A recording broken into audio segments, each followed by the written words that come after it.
You set the goal. You felt ready. You even started, and then, out of nowhere, you stopped. Not because you're lazy, not because you don't care, but because your own brain worked against you. This is called self-sabotage, and it happens to almost every single person on this planet. Today, I'm going to show you exactly why and how to stop it for good. Think about the last time you tried to change. You wanted to wake up earlier, exercise more, stop wasting time, be more disciplined. You started strong, and then something inside you pulled you right back to where you started. That something has a name, and once you understand what it is, you will never fall for it again. Self-sabotage is not weakness, it is not laziness. It is your brain doing exactly what it was designed to do, protect you from the unknown. Your brain has one primary job that overrides everything else, to keep you safe. And to your brain, change is not exciting, change is dangerous.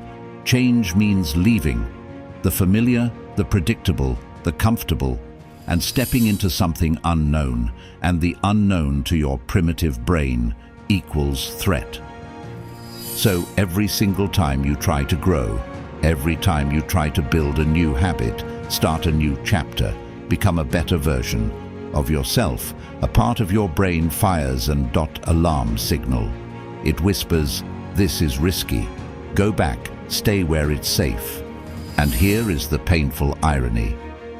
The more important the goal is to you, the louder that alarm gets, which is why the things you want the most are often the things you sabotage the hardest.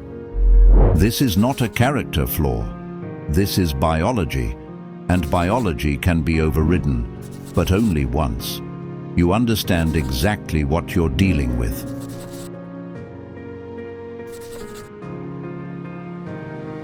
There are three main ways self-sabotage shows up in your daily life, and I guarantee you will recognize at least one immediately.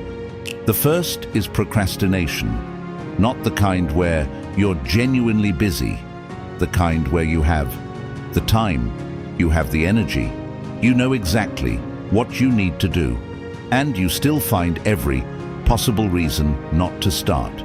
You clean the house, you check your phone, you tell yourself you'll start tomorrow when conditions are better.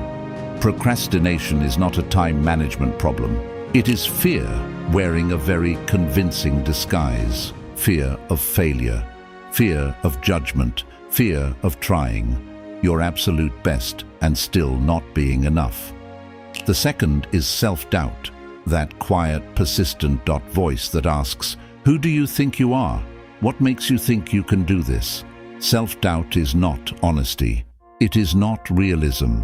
It is your brain recycling every criticism and every failure from your past and presenting them as evidence that the future will be no different. It is lying to you, and you have been believing it. The third, and the most subtle, is self-destruction, right before the breakthrough. This is when things are actually going well. You've been consistent, you're seeing progress, and then suddenly, you miss a day, then another, then you're back to zero.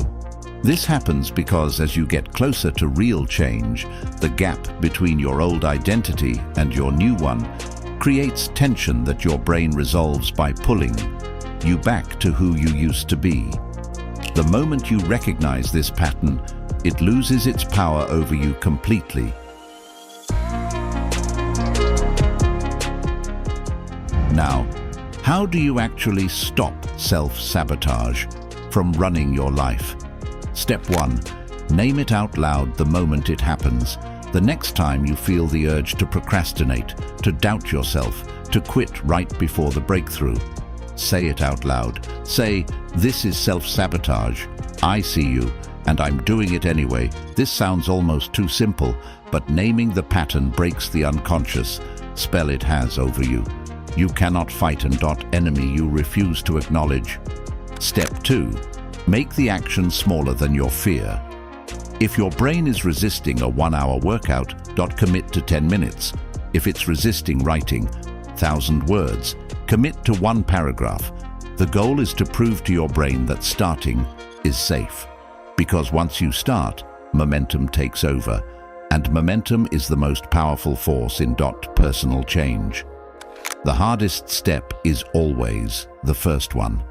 Make it so small that your brain has no legitimate reason to resist. Step 3. Change your identity, not just your behavior. Most people try to change what they do without changing who they believe they are. They say, "I want to exercise more," while still seeing themselves as someone who doesn't work out.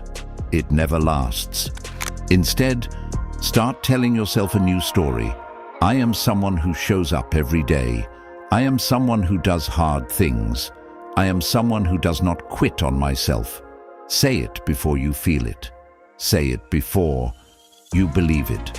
Your behavior will always catch up to your identity, and if you give it enough time.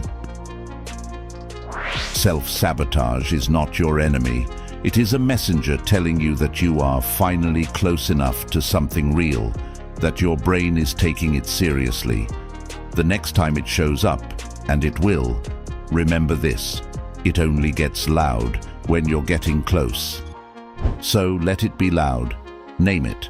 Shrink the step, change the story, and keep moving anyway. Drop an S in the comments if you recognized yourself in this video. Subscribe. New video every week. See you in the next one.